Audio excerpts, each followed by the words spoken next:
Hey, what up, Flowmies? It is time for season 4 of the ITF Flowcast. I'm your host, Gabe Gutierrez.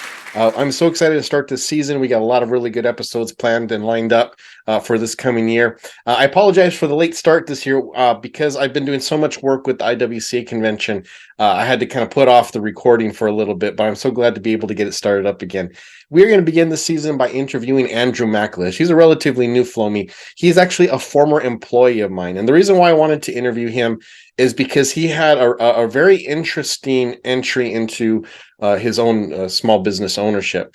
He began working with me, and then he ended up starting his own business, and he slowly transitioned into working for his own company by himself. But I want you to hear kind of his expression, some of the things that he went through, the challenges that he faced, but also some of the benefits that he got from taking his time and entering into small business ownership instead of just jumping right into it. He's got a lot of really good insights and a lot of things. You're going to hear, we have a lot of mutual respect. I really appreciate the guy so much. He was such an asset to our company, and I just can't be prouder of him than where he's come with his business so far. So I know he's got a lot of wonderful things ahead of him. But anyways, I don't want to take any more time. Let's listen in on our interview as we talk with Andrew Maclish. Okay, so we are here with Andrew Maclish. Thank you so much for joining us, man. How you doing? Doing good, doing good. Thank you for inviting me. Yeah, absolutely. How's Paula doing? She's doing good. She's doing good. Excellent, excellent. So those who don't know, Andrew used to work for me for about 3 years, 4 years. How long did you work for me? I think 4 years. 4 years, yeah. Yeah. So, and he was literally one of my best employees. He was when he was with me, he was my number two, and I relied on him to do a lot. And he went on to start his own business. And then now, did you buy the other business and merge, or how did that work out? Yeah. Bought the other business and still trying to merge. It's kind of been a work in progress, just kind of as it comes along, just merging little things at a time. Right, it's a lot. I didn't think it'd be that much, but right, for reals, right? So your original business was Old Pueblo window cleaning, Old Pueblo window cleaning. and then the one you've bought or trying to buy is Desert Moon. Desert Moon window Desert cleaning. Moon window cleaning. So how is that working out with like advertising and stuff? So what are you favoring with that? So now that we've transitioned a lot of like the online, the website, like Google, Yelp, things like that. I've been getting a lot of calls that I wouldn't get on my first business or the one I started. It was just smaller. It hadn't been around as long. Yeah. And then Desert Moon has been along for around like 15, 16 years. So the name's just been out there a lot longer. So I've been actually getting called a lot in regards to marketing in like specific communities. So like different magazines that promote in those communities. So that's what I've been doing recently. And I was a little bit skeptical when they first called me. I was like, how do I know that this is going to work? The amount sometimes we're kind of like, oh, I don't know if I want to take on that hit right now.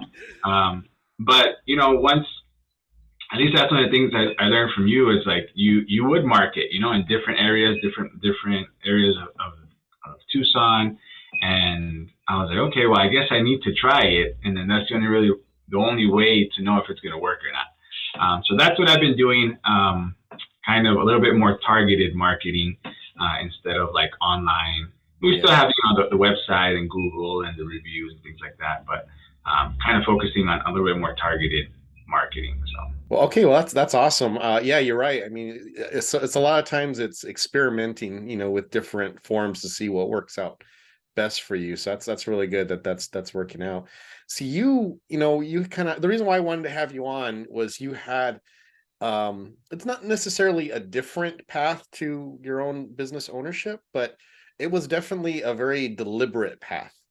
And so I really wanted to pick your brain a little bit about that because there's a lot of people who they're like, I want to be a window cleaner. I'm going to start my own business. They start it, they struggle, but over time they overcome their challenges and then they grow and they have a good business. But now, did you even plan on becoming a window cleaner? Like, how was your introduction to window cleaning? Yeah, that's actually quite interesting. So, I was same as you, in the banking world, and just the time that we were investing into it, just didn't make sense. once you do the math, it doesn't add up the way you want it to. Mm-hmm. So a friend of mine, actually the one that I purchased Desert Moon from, he's the one that told me, hey, you should try window cleaning. You have the customer service and you get along with people. Like, I think you would do good. And I was like, why am I going to do no window cleaning? I've never done that before. I have no idea. My only introduction to window cleaning was growing up. My mom would give me a rag, go clean the windows. I hated it. And so I was like, wow. He's like, come with me. He's like, come shadow me. We'll go over numbers, what I make and what you can make and, things like that. So I was like, okay, I'll go with you. So I think I took a week off, like PTO from the bank. Mm-hmm. And I ended up going with him, and just working the whole week with him. And, he kind of just broke it down for me, what he was making, what he was charging, why he would charge, things like that. Just a crash course of what his business was. And at the point when he talked to me, I knew I needed to get out of the bank, like pretty much as soon as possible. Yeah. So once I left, I was going to go with him. The plan was for me to kind of be his employee and get to working with him. And he's the one that told me, like, look, I don't have the volume to hire you full time. And I know you need full time because you're going from a full-time job to this. He's like, but I have a friend. His name's Gabe. He's like, call him. And I'm like, oh man. So it was kind of like my introduction to him was like a week, and then he's like, but go over here instead. And like over there. So but did you work with him for like a couple months? No. I always thought you had he had a project for you or something, and then when you no, it was about a week. Off and on, I kind of one full week, and then like I would work like a day. Oh, okay. And another day when I had days off during the week. So maybe about a month, but about like 8 days worth of work. All right, very good. So you came over to me, and yeah, I mean, I think I think it's even more amazing how fast you picked it up, because when you started working for me, even though I could tell you were new at it, I honestly thought you had a few months under your belt already. You had just kind of a natural inclination to doing it. And I think also working at the bank, having the customer service background, you also understood because you were not a branch. Were you were a manager, right? Branch manager, yeah. Yeah. So you're a branch manager, so you're used to kind of knowing how crews run and how personnel is supposed to act. So you understood how a business was supposed to be right at the beginning, and that was the biggest help, because typically I hire people who don't have experience, and it's like I'm not only just teaching them how to clean windows, I'm teaching them how to be an employee, right? It's like they don't have any concept of us. A lot of them are trying to tell me how to run my business. A lot of people are asking for raises after they work for 2 months with me. They just have this wild ideas of what it means to work for somebody who owns their own business. And you fit in right away. And you, one, knew how to do the work. You did a good quality work. You knew how to work a long day. And then you also understood the I don't want to say hierarchy, because I don't like that word for business, but you understood the kind of the boss employee relationship right off, which made my life easier, because then I kind of had someone who was with the crew who I could turn to and say, hey, we're going to do this. And then I knew you would be able to pass that on to the other guys without any type of problem or incident, So that's pretty amazing that you picked it up so quickly. Now, did you feel like you were kind of a natural at it, or how did you feel when you came over to working for me? I didn't. When I first started working with you, I was doing commercial with one of your guys. Mm-hmm. And that was the very first week that I was like actually doing a lot of work, because when I was working with my buddy with Desert Moon, it was kind of like, we'll do maybe 1 or 2 houses, we'll do a little bit of storefronts, and then we're done. Just kind of short days. And it was during he was kind of busy, but again, he didn't have the volume that he wanted to have and things like that. So the days were short. Sometimes we'd be having lunch by noon, and that was it. We're done. And so the first day that I go do commercial with one of your guys, it's a full like 10-hour day, and I'm like, oh, man, like, I don't know if I can do this. Working at the bank, I was in AC all the time. Right. At a specific time, things like that. anyways, I think we did about a week's worth of commercial, myself and this guy, and then I ended up joining with you and the rest of your crew at this huge house. I remember it. It was my first house, you know, and it was out in Tubac.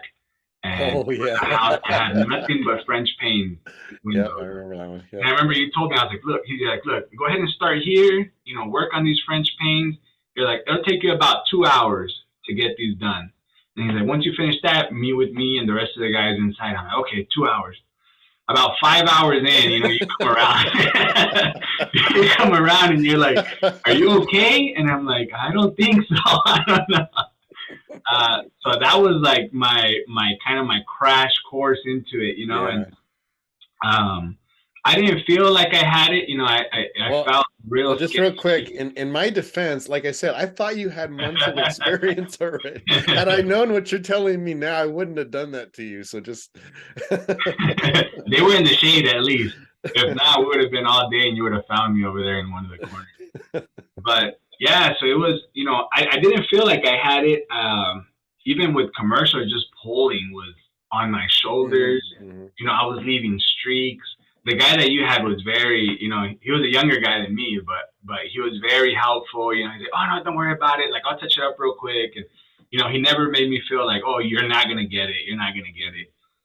And then I think, I don't know, I would say maybe like 5 months after, like Mhm. it's when I felt it like click, Yeah. and I was like, okay, I can like clean windows. You know, like I'm not gonna, you know, struggle my whole window cleaning career. Yeah. Like I'm actually gonna be able And to do that's about what it took me, was about 6 months before I knew that, okay, I'm confident now. I don't know everything yet, but I know I'm over the hump, and I know it's all down here from here. You know, now I'm gonna get it correct. for sure. Correct. And I think that's one of the biggest things, you know, with the route, you know, that I kind of took to starting my own business and working for you. I think that's one of the biggest things that I feel that now I'm successful because of that route. You Mhm. know, being able to, I mean, it was the longer route, I feel like, you know, a little bit longer, but it was a very steady route, Mhm. you know, Mhm. and I never, you know, ran into anything that I didn't know what to do, because Yes. you were running through those things as I was watching you. You know, I'm watching, okay, Gabe did this, you know, this is how he fixed it. Okay, you know, like I can do that.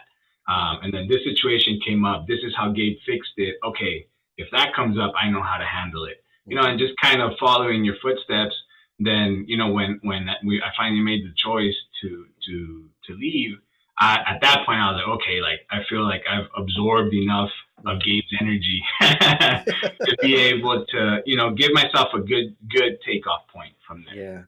Yeah. And honestly, that's why it's funny when I'll be in these groups, you know, and there'll be someone ask a question, oh, should I start my own business or should I work for someone else first?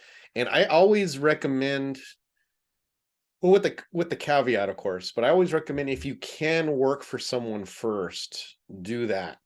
And of course, if they're a bad employer, you know, some of them are going to force you to sign a non-compete, which means that you can't start your business for 2 years after you quit, or whatever the agreement is on there. And they're not really enforceable, but you know, if you're a man of your word, you're going to honor that. Um, and so, you know, obviously, if your goal is to start your own, that's probably not the employer that's going to work great for you. But if you can find someone like me who, you know, I value quality workers, and even if I know they're going to start something later, I know that I can benefit, my company can benefit from their work while they're with me. Then you have an opportunity, like what you said, to watch and observe how, you know, both, you're going to learn both things that you like, and you're going to learn things you don't like. You know, you're going to, so when you start showing, you're like, well, he did it this way, I don't think that's going to work for me, or I didn't like the way that he did that, I'm going to make this change. Or like what you said, you know, oh, I remember, you know, my boss came up against this issue and this is how they handled it, so I think I'm going to do the same thing. But you just have a much more wider, like, range of data that you can draw from, because there's so much new things that happen when you start your own business that you could just never imagine. And honestly, no one could really tell you, because it's your own experience, you know. Correct. And everyone's going to have their different experience based on their life experience and what they've done, and how far they've gone, and maybe if they've had another business, they may be comparing it to that. If you've always worked for an employer, it's going to be a big change to know all the stuff that goes on behind the scenes that you don't get paid for, that you never knew. So if you can work for someone, but then observe, it's like a college course, right? It's a college course you're getting paid for, but you have to do the work to observe and to learn, and to kind of, like you said, soak it in. So many people who work for me never do that. They just work, they collect a paycheck, and then when they quit, they're done. And it's like, I feel like it's such a loss. I'm like, you're learning, you could learn so much about running a business, not even if you don't ever want to be a window cleaner, if you want to start your own business, or even if you're going to work for another company, you learn things by observing that are going to help you so much when you go on to whatever the next thing is, and I felt like we had some really nice conversations about that, and I remember you asking some questions about, different things and how you would, and I knew it was because that was your goal. You've always been very open with me on that. So I really thought you took the wise course, and like you said, taking your time, not rushing into anything, because 1-2 years in, you had the skills to be able to go on your own, but not necessarily the business acumen yet to do that. And so you could have jumped ship, and I wouldn't have blamed you one bit. But you stuck it out, and I allowed you to grow your business on the side, and we gave you days off so you could devote it to your business. We made agreements between us so that, everything would be square, and you wouldn't be hurting my business. And man, it was really nice. It was a nice way for you to do that. And I'm glad that you had that opportunity, for sure. Yeah, and I think I really like the part that you said about, being observant. Um, Sometimes you have somebody working with you, and having the guys that came in and out of Gabe's spotless window cleaning. You could see the ones that, were just there for, like you said, just a paycheck. And, you would be like, oh, well, we're going to do this. And they couldn't understand what was going on. Right. They needed you to tell them, do this, Yes. this. And I think that's very key. If anyone's wanting to start their own business, and they take the route of working for someone else, is you can't expect your boss to tell you, well, this is why I bid it this way, or this is why, they're not going to be able to take that time to train them that much. But if you're observant, you can see, oh, okay, well, that window is this much because it's on 2 stories, and then there's these bushes here, or, the extra work. So then you kind of need to be, like you said, observant is the key word. If that's your goal, to work for somebody and learn from them, you can't expect them to give you everything. You have to be paying attention to what they're doing, why they're doing it, and then, come up with your own conclusions. That way you can take that away, to learn from it. Because if you're not observant, they'll do something, and then you'll feel like, well, I didn't learn anything from working for this person for 5 years. But that's on you, because you're the one that's interested in leaving and starting your own business. So you need to put in that work, where it doesn't look like you're kind of working, but put in that work so you know what's going on. Yeah, exactly. And I think I just had a conversation with someone recently, like regarding minimums, and what it was there was a job that we're trying to squeeze in. It was a business. They were going to have their grand opening on a Sunday, and they needed it done. They were calling us on a Friday, of course, and we didn't really have room in the schedule, but a couple guys were willing to go on Saturday and do it. And so I'd asked them to do a bid, and I ended up misunderstanding some of the things they were saying, so it wasn't necessarily all on them. But we took the time to break down what the charge should be. And the charge that I gave was much higher than what they thought it should be because of the window count. So I got a chance to talk with them. Okay, yes, true. We do have the window count, and this is on average what we would charge per pane, right? Per sided pane. However, you're coming on a Saturday, so you're working more than your 40. So I'm going to be paying you overtime. You're driving because they keep their vehicles at their house. So they're going to drive from there to the site and back. It was like 20 minutes drive to get to the site, so so that's 40 minutes, two people, for that. Plus, they're going to be, it's like a construction cleanup. So it's more than just, it wasn't like a full construction, but there was buildup because it was all remodeling, right? So that's going to take extra time, more so than what we would normally charge. So anyways, I kind of was able to spell out why the price was higher than what we would normally just charge per window.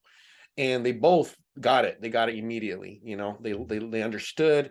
And I felt happy because I'm like, well, now I'm creating two techs with knowledge that's going to pay off in the future, whether they because one of them for sure is going to be a lead tech. He's going to be a lead tech soon. But maybe I look at him for management, position later. He's got that mentality where he's trying to understand why.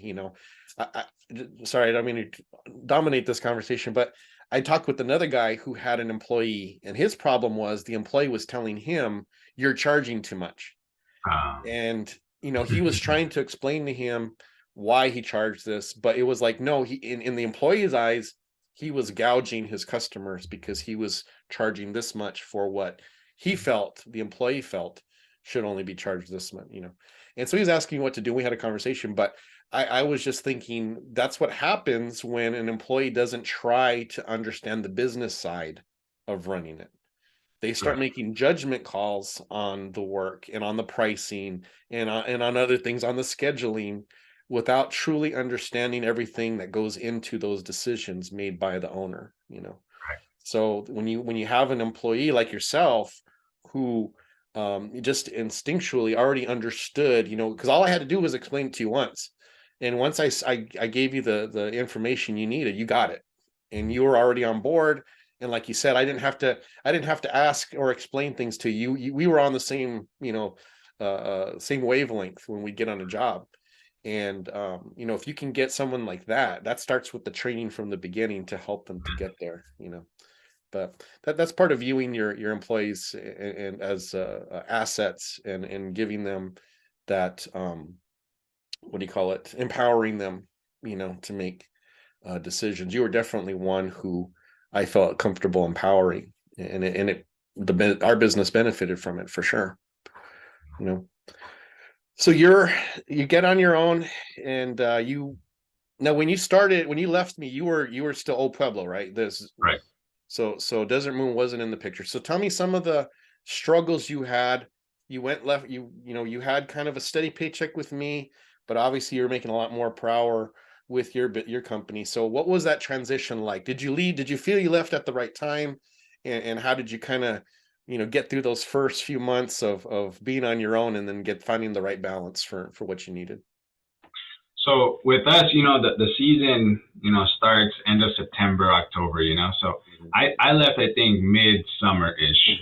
So it was a good time to leave because it gave me time to prep for that busy season, do follow-up calls and things that I wouldn't do before that, I was doing, just a very minimal because, like you said, we worked out certain days and things like that. But now that I needed to fill up my schedule, making sure to get on those calls and things like that. So I felt like I left at the right time year-wise and season-wise. And also, the right time of how long I had been with you. So I felt like I left at the right time and that I was going to be good. And I was. The work was there, once the biggest thing, one of the, and it sticks to me, one of the things you say, at Game Spotless, you guys are delivering customer service and clean windows. That's how it works, So, and that just goes such a long way because when you do actually focus on giving customer service first, the window cleaning, anybody can clean windows, anybody can do it. But one other thing that you had mentioned was like when you mess up and you have good customer service, they're willing to, oh, that's fine. There's a little streak there. That's fine. Or something happened and that's fine. Like I've known Gabe or I've known Andrew for a while. So it just kind of works. And so I felt like that was like my biggest help during that transition was that my customers did like me, and that, you know, they were comfortable with me. When I told them that I was going out on my own completely, they were like, "Oh, let me call my aunt. You know, she needs windows." And I had customers that, you know, I had started with, you know, brand new customers, and I would tell them, you know, "Oh yeah, you know, I just started my business," and I would share that with them. I've been cleaning windows for 4 years, but I just, you know, on my own. And so they were just very happy to. Some of them, I even have a customer that she would call and schedule me work. So she'd be like, "How's your Tuesday look next week?" And I'd be like, "Oh, it's open." She's like, "I'm going to book your whole Tuesday." Oh. And I'm like, "All right, perfect." You know, so that really helped me. The fact that my customers liked me and that I was really making an effort for them to, you know, to see that customer service. Yeah. Either way, you know, as soon as you make a change, you're still gonna feel it. It's gonna hurt. You're gonna take some losses along the way, and that nobody tells you. You know, right. I would see it sometimes working with you. You know, something didn't work out, or we ended up taking longer at a certain house. But when your profit margin is small, yeah, you really feel those losses.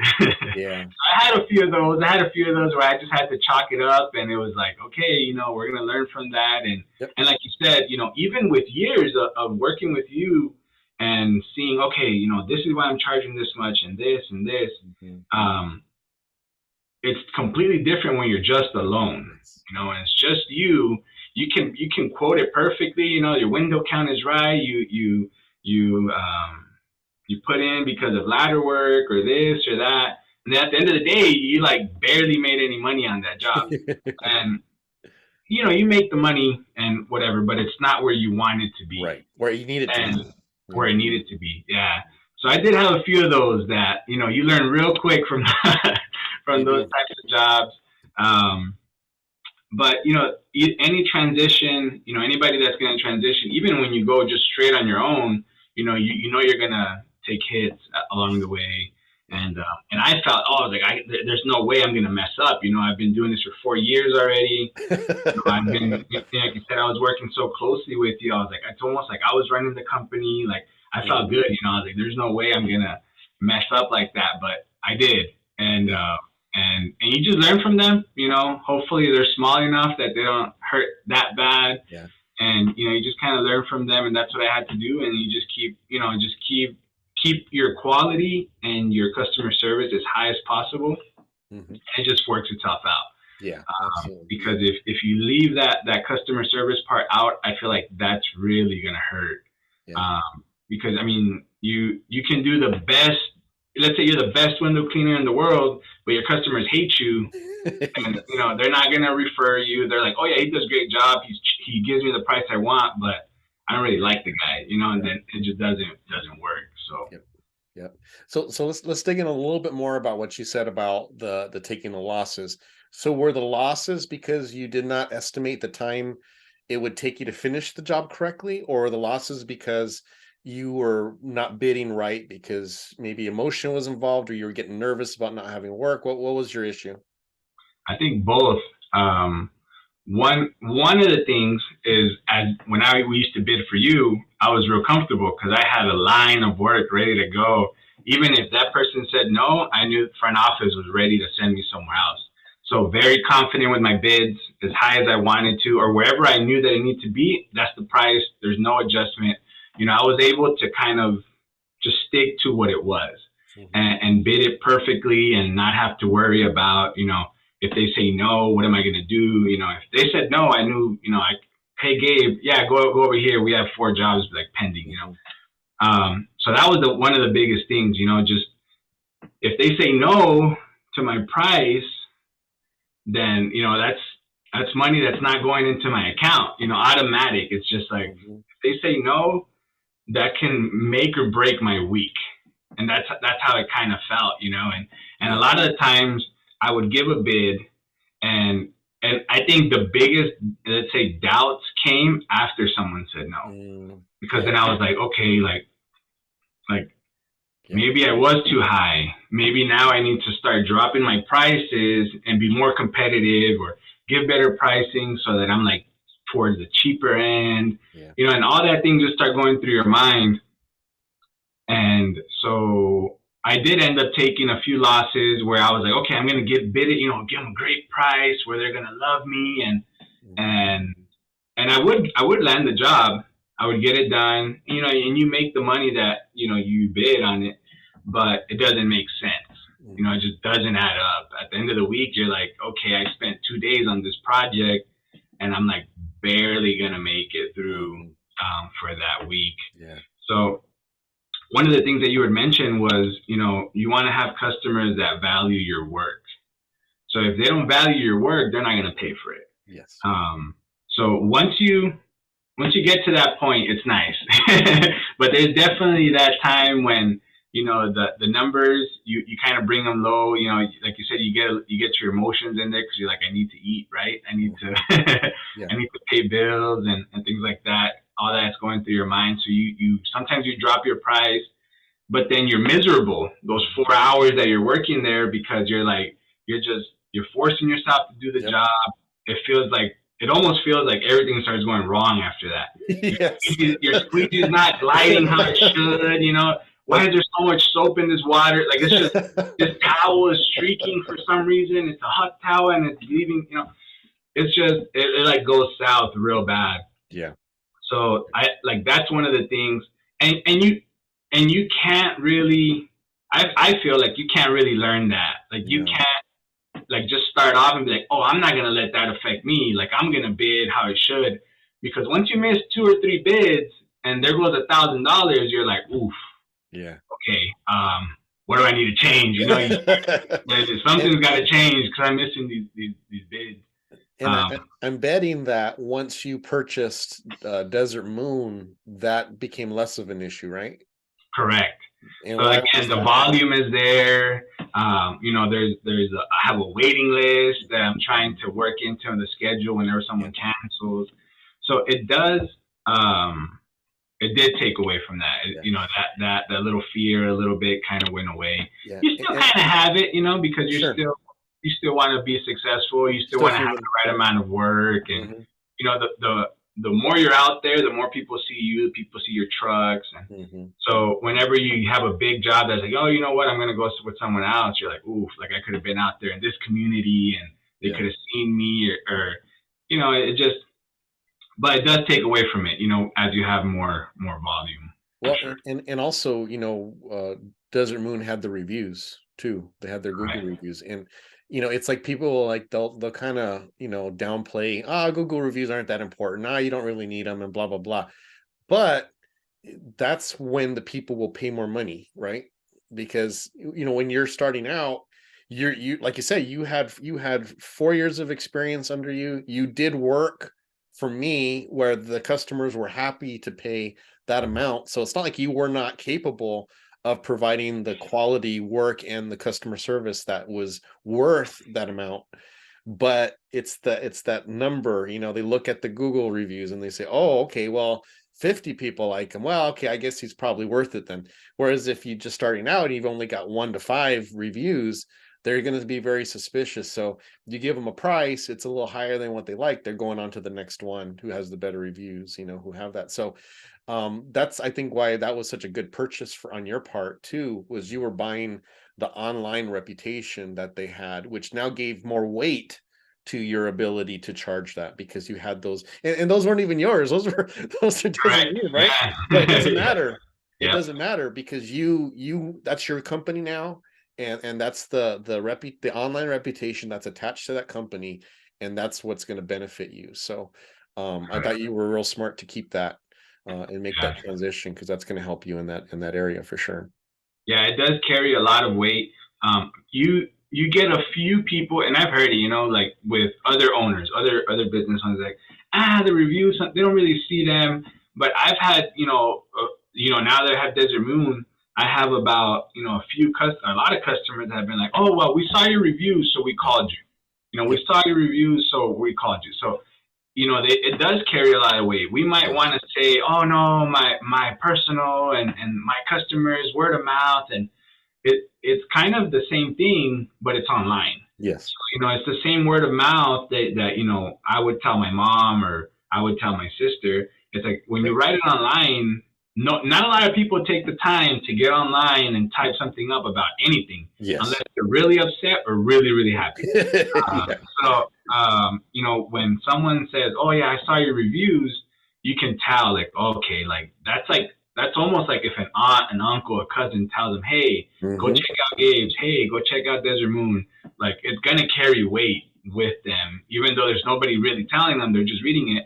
It does carry a lot of weight for sure. Yeah. Yeah, absolutely. Very good. So what are some other things that you learned that were kind of eye-opening for you now that you're your own business owner and you're kind of having to make those behind the scene decisions that business owners have to make? So I think one of my biggest takeaways or things that I've learned so far is everything has a cost. Everything has a cost, and you know, well, one of the privileges, you know, with working with someone else, like working with you, was, you know, I never saw the cost of anything. You know, there was always a gas card in the trucks. When I needed equipment, all I had to do was show up to the supply store, pick up whatever I needed, and that's just like your day-to-day stuff. You know, you kind of, you don't really know that that's going on. You don't feel it. You know, you don't have to worry about it. But I feel like the biggest cost, and I'm sure you'll agree with that, is your employee. Yeah. Like, your employees is your biggest cost, you know, by far. In the window cleaning business. You know, you can buy as many nice tools, you know, that you want, and it's never going to compare to the thousands that you're going to spend a year in employees. And now that I have two employees, one, I didn't know how hard it was going to be to train somebody, especially in the summer. Oh man, yeah. And I would remember this a lot, because I would kind of get frustrated with you. I never told you, but I would kind of get frustrated with you because you would always bring someone in right before the busy season. Like, it was like September, and you're like, okay, to hire for the business. I'm like, Gabe, why don't you bring them in like in the summer when we're slow, so we have time? And I'm thinking, you know, in my head, like, just bring them in the summer. You know, we have 4 months to train them. By the time the busy season hits, we're going to be making money, you know, we're going to be rolling. And so I did that, you know, my friend, the first time. And man, it gets pricey. Yep. One, you're slow. Yep. So it's all coming out of your savings pretty much. Yep. So you're just eating up that loss, you know, those 3-4 months. And I mean, once the busy season hits, yeah, you're grooving, right? But it takes a big hit. Yeah, it's expensive. And I didn't know that. You know, that's one of the things I had to learn by experience. And like, I couldn't understand, you know, when I was working with you, I was like, I don't know why he doesn't just hire in the summer, and we could hire 3-4 guys and have them ready for the busy season. But it's like, it's, again, you know, it's things that you learn as you go. But employees, definitely one of the biggest expenses that I didn't know I would take on, that I really didn't want to take on until I bought Desert Moon. I was kind of forced to have to hire. And it's an expense that it's just big. There's just no way around it. You hope that with that big investment in this individual, they're going to bring much more money to you. Correct. You know, correct. That's the hope, anyways. And that's you're like you said, you're investing a lot, and the return isn't guaranteed. Yeah. And I've been fortunate enough that now they're grooving, and they've been able to work together and get jobs done. But then that adds a whole another layer of expense and stress and things like that I didn't know existed.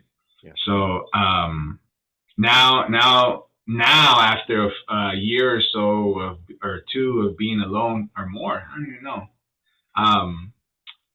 Now I'm understanding those stressful parts that you don't see. You know, you never shared that with us. You never stressed us with that part of the business, and so we didn't know, or I didn't know, And now I'm like, okay, now I know. Now I know why he valued his alone time so much. It's like, don't call me after Don't call. 6. Yeah, for sure. Yeah, absolutely. No, you're absolutely right. That's a hard thing. I mean, when I first hired, I hired a guy and I backed off. He worked for me, I think, for like 6 or 7 months, and then he quit. And I was like, I was so shocked because the business was making more money, but I personally was making less money than what I did. I was working harder and making less. But I didn't understand the connection. I didn't understand that if I hire one, I needed to raise my prices. I didn't make that adjustment right off. And two, I didn't understand all the other expenses that came. It's not just that number that's labor. It's now you're paying more in materials, right? If they're driving, that means it's 2 vehicles now that you've got to maintain, right? So it's like all of those other ancillary costs are not given to you. All you're thinking of is, oh, if I'm paying him, $17 an hour and he works 40 hours a week, this is how much his paycheck is going to be. And you multiply that by 52, that gives me, no, it's not that. It's so much more that you have to take into consideration. So yeah, I got scared off, and I didn't hire again for probably another year and a half until I was forced, because I'm working 60-hour weeks, and I had to hire, otherwise I was going to go nuts. But fortunately, by that time, I kind of knew what to expect, and I did make some adjustments. And so after that, it was a little bit smoother. But I was still learning up until when I had you. I'm still learning now.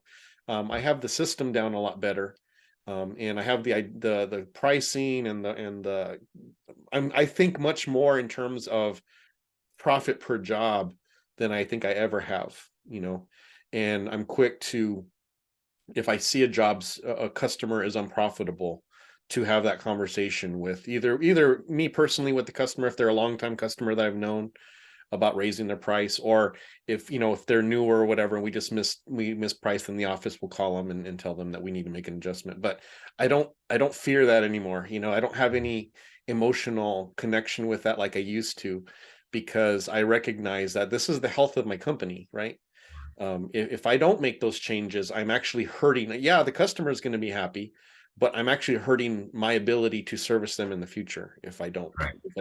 make that. And the sooner you recognize not every customer is your customer, the easier it is to have those conversations. Because if they leave, well, they leave. That means that another company is going to be able to provide for their family, because that's their customer. Right. And that works for them. And so it didn't work for me, but it works for them, and now they can make a living off of those customers. And so I just have to learn to go after the ones who I need, to make my business profitable, and not worry about the others who I don't get. Yeah. And one of the things that I couldn't, I wouldn't understand sometimes when I would go and give a bid, either with you or on my own, and the customer would tell me, oh, I had so and so that would do it for this much, and I would do the math, and I was like, no, I mean, there's just no way that that's gonna work. And I'm like, well, I would ask them, that just because, you care about the customer, you want them to get their windows done, you want them to enjoy their views. So, sometimes you're like, hey, well, like, who were you using? Like, what happened to them? Like, how come you had to change to me? Or how come you had to call somebody else? They're like, no, they went out of business. And I'm like, well, there's, because you kind of question yourself, and like, well, am I managing my money wrong that I need to bid this much? Or what's going on? Like, how is this person able to make a living off of what they're charging, And, Yeah. and then you ask them, like, oh, no, they're out of business. And now you're like, oh, well, there it is. Like, like you said, you want to be able to service them now, but in the future as well. So if you get your pricing wrong, don't have the conversation, then you're going to end up like that other person. And you're going to be like, well, I'm sorry, I had to close and go work a 9 to 5 somewhere else because I just wasn't making the profit I needed to survive. So, exactly. And I think customers, they see it. Yes. They know, especially now that everything's gone up, they know that prices have to go up. And sometimes, with buying the new company, I'm checking notes, and it's like, we've had this customer since 2010. And I'm like, okay, 13 years. And I'm like, that price, there's no way it's going to work, now. And you tell the customer, like, they haven't gotten a raise in these many years, and we're gonna adjust the price to this. And like, oh yeah, it's about time it happens. Most of them, that's what you get. Yes. And you don't expect it. You're right. You're expecting to be like, oh no, I don't want to. You pay more, but then they're like, well, yeah, it's been 5 years and no price increase. And they're not gonna tell you, hey, raise my price. Right. Well, some of them do, right? Some of them do tell you. They're like, aren't you gonna raise your price? But 90% of them aren't gonna tell you, hey, charge me more. But when you do, they're like, oh yeah, it was about time. It's been a long time since you charged me. And they do. They actually want you to succeed as well. They do. And so it kind of, that's taken the fear away from me to adjust the pricing, because like you said, 90% of them or most of them are gonna say, yeah, that's good. We don't mind paying. And it's not a huge amount extra, but they're like, oh yeah, that's fine. And when you do it, let's say you get 1 out of 100 that says, you know what, I don't want to, continue to have this relationship with you anymore. But the rest that got raised or adjusted, make up for that. Yes. So it kind of works out. And most of them are okay with you having to adjust pricing after a few years or whatever. And it's just simple math. I mean, if you raise your prices 10%, and let's say you lose, 10% of your clients, it's going to work out, because typically the ones you're going to lose are going to be the smaller ones, are going to be the jobs that are not profitable anyways. And so now you've gotten rid of non-profitable jobs, and that opens up space in your schedule for the new customers who you're going to charge what you need to charge. Right. You have that 10% more time. 10% more time, and now those prices that you're bringing in on the new customers are going to be 30 to 40% more than what you were charging these other people that you were afraid to lose. Yeah, because you would only, when you decide to increase, you don't decide to make a big jump. You're like, oh, I'm going to charge you just about this much more. And they're like, okay, cool. But if they leave, when that new customer comes in, you're like, well, this is the price now. And they're like, oh, okay, that's fine, because they know that it's going to be, and like you said, you kind of give yourself a better start if it comes to that, So, if anyone's deciding or questioning that to up or adjust their prices, it works out. Even though it feels at the beginning a little weird, it does work out. Well, and especially if they're longtime customers, because you have developed a personal relationship with them as well, Right. And you hate to lose those. And definitely, like our Tucson estate customers who we've had forever. A lot of them, I didn't raise them as much as I should have. I did raise them to get them more closer to the realm of where they're profitable for us. But we have a plan now where we're raising them every year, and they know that. But we're doing it gradually. We're not dumping it all on top of them. But we did lose some of them because of budget. It was just a simple budget thing, and it hurts because I like them, and they're good people. But there just has to be a point where you're not running a charity anymore, and that you're, okay, I'm still giving you a discount compared to what I charge in town, but you're going to be paying a lot more than what you're paying now. Correct. Yeah. And like you said, if you're just open and honest with them and share what you're dealing with, most of them are going to be very common sense and say, yes, that makes perfect sense. You should have given me raise my price 10 years ago, and you didn't. So hey, I'm willing to pay whatever you want, so, and people value that quality, that if you're consistent, and you've been doing it for years, they don't want to start over again. They don't want to have to, interview someone new and have a stranger come into their house when they already like you and trust you, Yeah, so exactly. That's worth it to them, for sure. Awesome. So what are your plans now? So you've acquired this other company. You're still kind of in the process of merging. What's your 5-year plan? Where you want your business to be in the years to come? I think that was my biggest concern, because I had to change my 5-year plan with this purchase. So before that, my 5-year plan was, just being able to have 3 solid days of work. That's what I wanted, where I made, the specific amount that I wanted to make those 3 days. And then, being able to, those other 2 days of the week, being able to volunteer and just spend time with my wife. And I don't have kids, but she's my immediate family. So I feel like that really makes up, there's no price on that, being able to have those days where you wake up late, have breakfast at home, really bond with that person you love. Once you get that, then, the rest, it kind of just like, oh, I mean, it's great. The money's great, but I'm able to do this. Then it's self-rewarding. Yeah. Now I've had to kind of adjust, with the purchase, that those days that I wanted off aren't off right now. It's kind of, just kind of running, trying to get everything up to speed to where I need it. 5-year plan, I'm hoping at least in the next 2 years, not so far out, 5, but kind of going back to that, having either those 2 guys, maybe bringing on a third, and being able to really rely on them 100%. Mm-hmm. And I know that it's going to take time, because I've had times now, for example, today's Thursday, right? So I'm off, and I'm having to rely on them to take care of certain jobs. And for example, today is a commercial day because I know I'm off, so I'm like, okay, I know that they can take care of commercials, so go ahead and do it. But I want to be able to have that same confidence when it comes to tricky residential, picky residential, or very specific residential customers, where I can be like completely worry free. Yeah. And so I guess, again, employee being your biggest investment, that's where my 5-year plan is kind of targeted to, making sure that I have the right people, give them the right training. One of the things that I've learned from working with you was, you gave me the authority and power to make a lot of decisions. And, you even gave me permission to get rid of customers, if it came down to it. And so that just made me feel like I wasn't just an employee, like I felt, when I was working with you, like Gabe Spa, this window cleaning is like my company. Like I'm running it. This is mine. Like I need to take care of it. And it's hard. I've had to learn that it's hard to get employees that feel that way. Yes. And I thought everyone would feel that way. It's just automatic. That's who's feeding you. That's where your livelihood is from. You're gonna like have that honor and like that's your company, but it's not.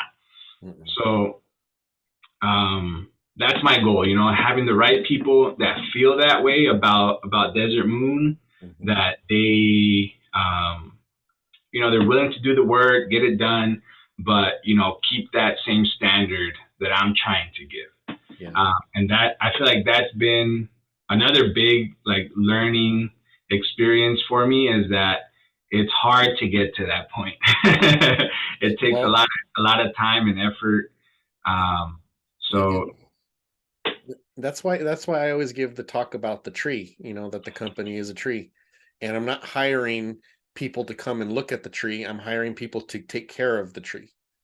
And so if you can help your employees to understand that it's not just a matter of they go do work and then they get a paycheck, but that there's a living thing here. The business is an entity unto itself, that if it's not cared for, it's going to falter, and we all benefit from the fruitage of that tree.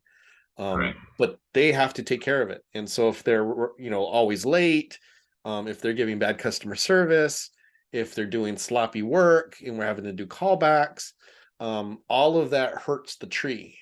Right. And that's not who I want. I don't want people who are going to hurt the tree. I want people who are going to take care of the tree. And just like with you, that's why you are so valuable to my company, because that's the way I've always worked. That's why I was taught to work.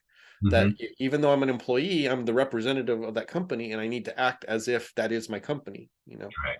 And so that's why I always knew you were going to be successful on your own, because you already had that. But you're right, it's hard to find people who have that attitude, who understand the concept well enough to know that if they take care of the company is going to take care of them. Correct. And fortunately, you're a good enough employer to understand that as well, and that you need to take care of your employees. There are absolutely going to be employers out there who only see their employees as machines who are just there to make money for the company, and they're going to burn through them. And this guy quits, and they're just going to bring someone else in, and it's going to be high turnover. There's people like that, and when that's the case, I understand why employees check out and why they just do the minimum. But if we can be an employer that helps them to see that, hey, I value you, and I value the fact that you have goals outside of my company, and I want to help you to be able to accomplish those, then the return should be that they are willing to take care of the tree, and they're willing to work just as hard to take ownership over the company. That's why I always try to encourage, and why I gave you so much ownership, to make decisions, because you had earned the trust I had that any decision you make was going to be, in your opinion, a benefit to the company. Correct. And I trusted you in that, and you always held up your end of that bargain. So you were a caretaker. You were a caretaker of the tree, and that's why you were so valued to it. So finding caretakers is hard. Oh yeah, But for they can sure. grow to it. They can grow to it. And just if you got someone smart enough to follow your lead, they'll eventually get to that point where they understand that concept. But you got to keep training them up. Keep training them up. Yeah, you have to definitely. It's a continuous training, and then you're just investing in them as you go. And like I like that you said that about we want them to take care of our business. That means we have to take care of them. Yeah. And sometimes you can get so involved in the work needs to get done. This is the time slots that we have. We're gonna have to work 12 hours today. Sorry, guys. But then if there's no additional reward to their additional work, that can drain them too. Yes. So, I really like that you mentioned that right now, because, as owners, we see the whole picture, right? They see that you're giving them 2 extra houses at the end of the day, and they're like, what's going on? Like, I had plans, it's Friday, like, whatever it is. And sometimes, we can, as owners, kind of be like, it needs to get done. What do I do? And the easiest person to sacrifice is your worker, and that's fine. That's why they're hired, and you can sacrifice them a few times, but then there has to be something for them to be like, okay, it was worth it. I stayed that extra Friday, but you know what? He gave me, like, when I asked for this day off, he just gave it to me, and he did this or that for me. So it makes sense, and it has to make sense for them as well, in order for them to be like, yeah, I'm willing to take care of your business because it's taking care of me. Yeah. So I think, that you said that right now, I really liked it, because I feel like it's very easy to kind of just get so focused on it needs to get done, and we can kind of put the employee a little bit to the side, or what their needs are. So. Yep, absolutely. That's a very, very easy trap to fall into. But well, we're out of time, man. It's always a pleasure to talk with you. We got to do something on the side of non-window cleaning related. We got to hang out. Yeah, but definitely. Hey, I know we've been trying to, but it's just, I think last time we talked about it, it was like right before the busy season, and this summer should be good. We should, we should be having some time.